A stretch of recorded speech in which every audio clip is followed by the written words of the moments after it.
Hello guys, today we are going to teach you how to play foosball winner. It's not a hard to play game and the rules are very simple.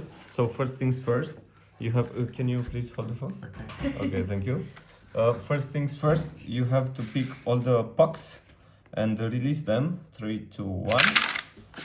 And in order to win, you have to pass every puck from one side to the other using this little, can you show the hole?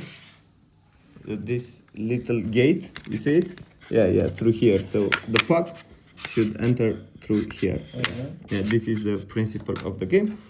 And the winner, of course, is going to be the one that has no other pucks left into his side. Thank you for watching and have a nice game.